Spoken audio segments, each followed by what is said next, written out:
Hello my friends, John LaRuffa here with another Unbiased unboxing. And in this episode, we're going to take a look at Frostpunk, this massive, massive box. Oh, it's got a lot of heft. So we're going to look at that, and just for good measure, we'll also take a look at the Frostlanders Expansion in the same unboxing video. All right, let's get started. All right, folks, and as usual, please like and subscribe to my YouTube channel if you haven't done so already. If you have, thank you so much for the help. I appreciate it. You're keeping me going. Thank you. So, it's a huge box. There's no doubt about it. But the good news is, on the back, you can see, if you don't have all that glare from the camera shadow, you can see that you see the whole game kind of set up, or at least a part of it, which I appreciate, and that is good news. The same thing with this, at least you're seeing the, the contents here. So you understand what's in the box, and that's important. Okay, so let's make our usual incision. All right.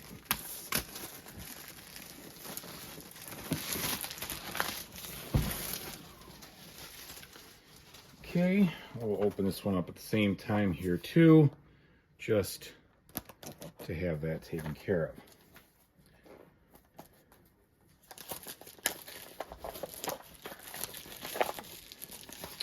All right, so opening this up now, we've got a box that is chock full of content. It is white here, so there's nothing inside special, but we got, like I said, a chock full of content situation. Let's see what these big rules have to offer here. So looking at them, oh, I hate that glare. I usually don't unbox over here, but I've got my table. My normal table has got stuff set up on it, so sorry about that. All right, so looking at this, though, we've got, looks like, the usual component lists, and here's the map setup. Looks like we've got a bunch of setup stuff, and I did here, it does take a while to set the game up. You've got a lot of things to do, but it's going to be an epic kind of game. So you got 16 pages till you get to how you win or lose. All right. And then we get into the different phases. And looking at these, there is going to be, it's a big rule book. There's no doubt about it. But the font's a little bigger than it could be. So that's good. And it looks like we've got a lot of pictures and hopefully a lot of examples here. I do see the for example in the red over here and over there. So hopefully that's going to help us learn what we're doing. All right, so I see we're, kind of through the phases now. No, I'm sorry. There's a hunger phase and a night phase, and then the end game, sickness and death. Really, positive situation here. So that's about 15 pages of rules here on the phases, and then we have information on the cards, how the event cards, card clarifications, that sort of thing, how they work. So you're looking at about 15 pages of actual rules. And then this is just kind of looks like how you're placing different things, etc. So that's not going to be that bad. It is a 44-page rule book. There's no doubt about it. But 15 pages of rules, it could be a lot more. Could be a lot less, but all right. And then we have the scenario book. So in the scenario book, let's see what we have here. So this is, a new home. So then they give you a setup on that. New home crags. So that's another one. New home flats. So it looks like these are kind of changing the way the board is.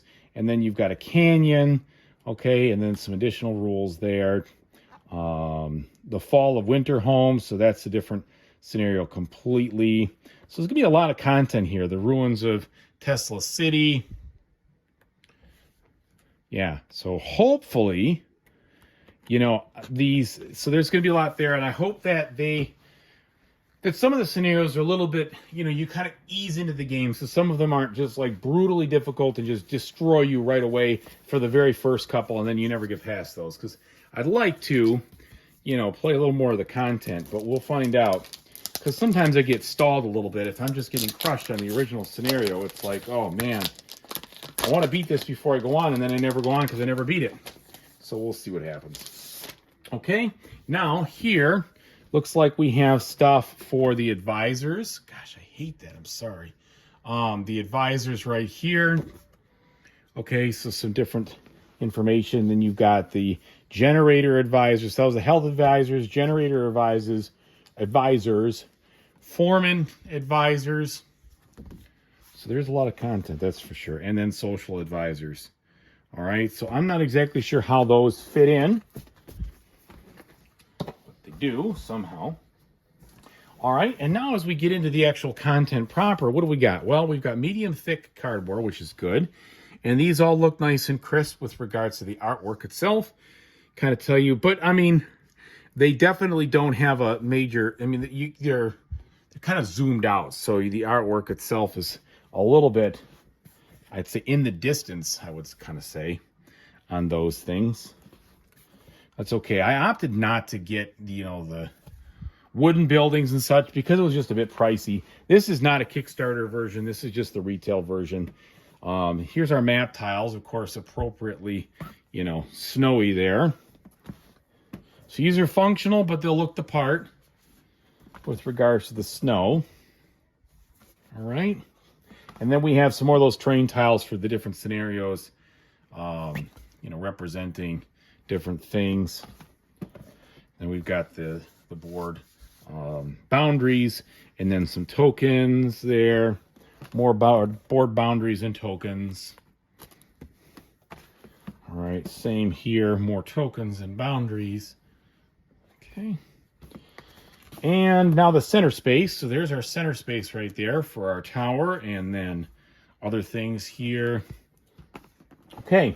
Then we get into some of these player boards. So here looks like something as far as an offer for the different types of buildings.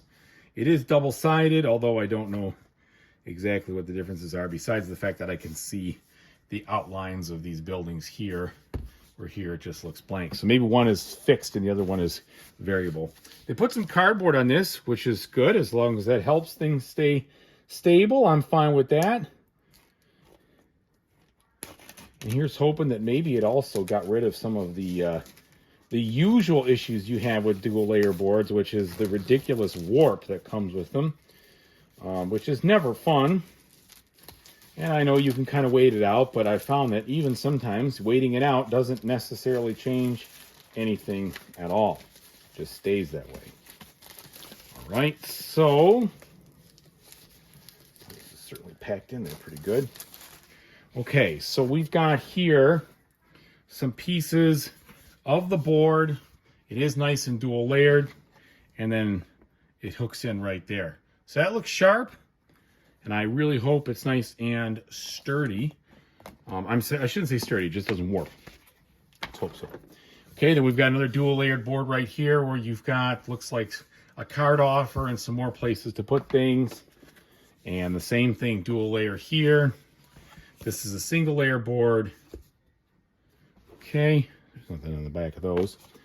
All right, so they did a good job packing this up, which I appreciate. You've got things to space that out. And then here we've got another one of these kind of tracks here for cards, perhaps. I shouldn't say tracks, more like offers.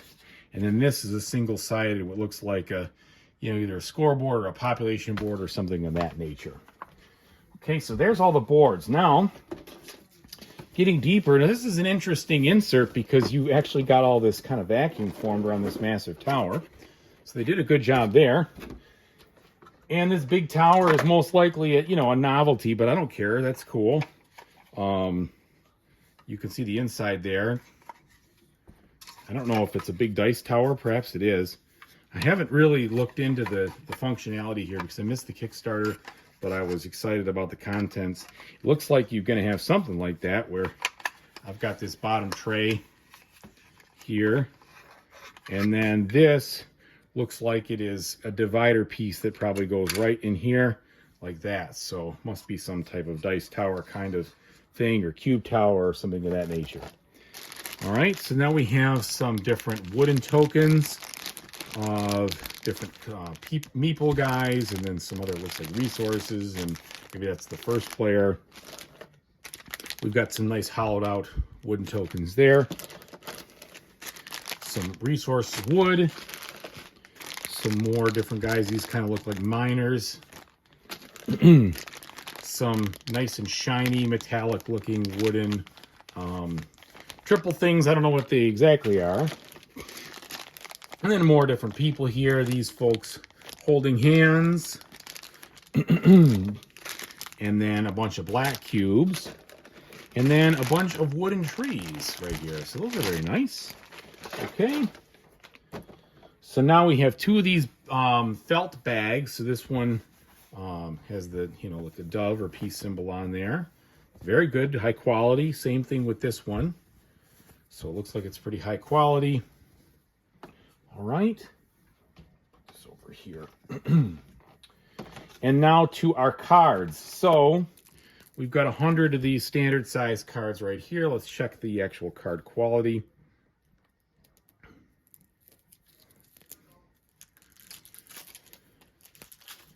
Digging deep now. All right, so these are good quality. They're thick. They feel good. They've got a little texture. You're not going to need to, if you're not like me, sleeve these things unless you want to. I like to sleeve them, but they are very good, very thick. I think they'll be pretty robust. So looks like you've got a couple of different types of things on here. These looks like some weather cards here. And then on the back of these are these outpost cards, right, like that. So that's nice and high quality. And then it looks like some technology cards here. Come on, you. So different things. We've got, the lighter scout sleds, the hunting tactics, steam-powered chainsaw, etc. Okay, so that's that deck. And then we have more to offer. All right, so on this one, we have more of these. Looks like an A and B style deck for those right there. And then more. All right, so here's our advisors. And then looks like some citizens here or players or workers. Yeah, so this looks like you're getting more detailed stuff about people you can control. So you got engineers, and then you've got children. Okay. So those are the normal ones. Now, I do see plenty of room in here, which leads me to hope that I will be able to sleeve with normal size sleeves and they'll fit. It does look like I've got some breathing room in there, so here's hoping. Now, the big decks, on the other hand, unless, I don't know, they gave you plenty of room, so that's why I'm hopeful. These I definitely need to get some sleeves for because I do not have types of sleeves if you're a sleever. But let's just take a look at the actual quality and thickness, etc. You can then make up your mind on that one, whether you feel like you need to. All right, so again, the same good style thickness here. These look like we've got scenario numbers, so most likely things that are going to be happening event-wise. You've got just a lot of content, but also artwork in these cards. So they look very nice. And it looks like they're all going to be, scenario kind of things here. All sorts of stuff. So lots of content in this one, which is what makes me so excited and which is why I'm looking forward to giving it a try and playing it. And why I took the plunge, because it looked like you got a lot for your money. This wasn't a cheap game, but I am willing to spend a little extra if there's a ton of value and fun in the box. That's what this one looked like. So here, we've got, again, I think it's going to be a bunch of stuff for the scenarios. This looks like it is kind of an event deck about morning and what's going to happen.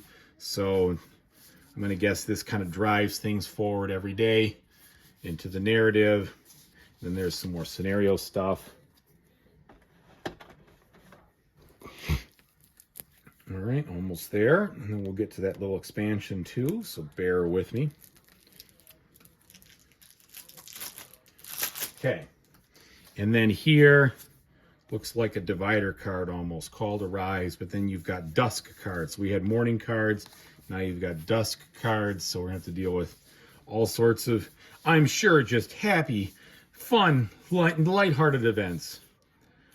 All right, so got a bunch of those. And then final deck. More dusk cards here.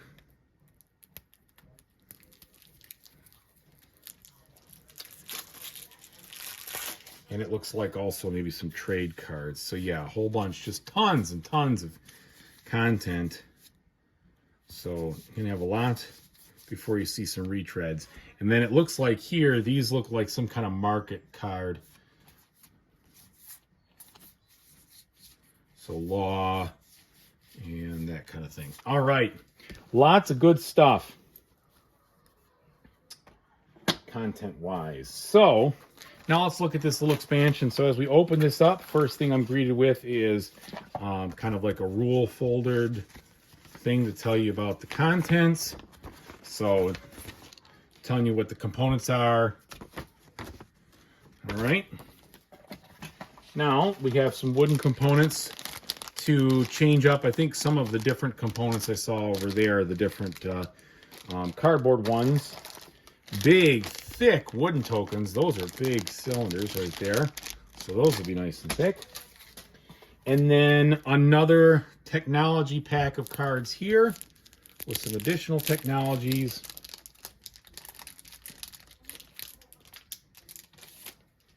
And so here we've got wood processing and heating lamps and night care and equipment upgrade, tracking techniques, natural fertilizer, nutrition education, and again, wood processing. So looks like 2 wood processings. Did I say that right? Yeah, 2 of them. T0, T10. Either that or I got an extra. I got 2 T10 cards. Hopefully I didn't miss anything. Be just my luck. So they say 16. I'll find that out. But that would, I'll tell you, I might as well, since I told you. So it looks like event cards here. There are 8 of them. So 1, 2, 3, 4, 5, 6, 7, 8. I got 8 of them. Hopefully there's supposed to be 2 wood processing cards. We'll find out later. If not, that'd be the usual way. All right, so now we have this deck right here. And this looks like we're going to get some more of those law cards. And then some more dusk cards. I'm going to guess they just get mixed in. And then some more morning cards. And then another, looks like some society cards here for the survivalist. So lots of content. And I figured it from a value standpoint, that wasn't too expensive compared to the other ones that were real expensive. So we're going to try it out that way. All right. Thanks for bearing with me, everybody. I really appreciate it. I hope you enjoyed this unboxing. Thanks again. And whatever you decide to play in the future, I hope you have a fantastic time doing it. Take it easy, everybody.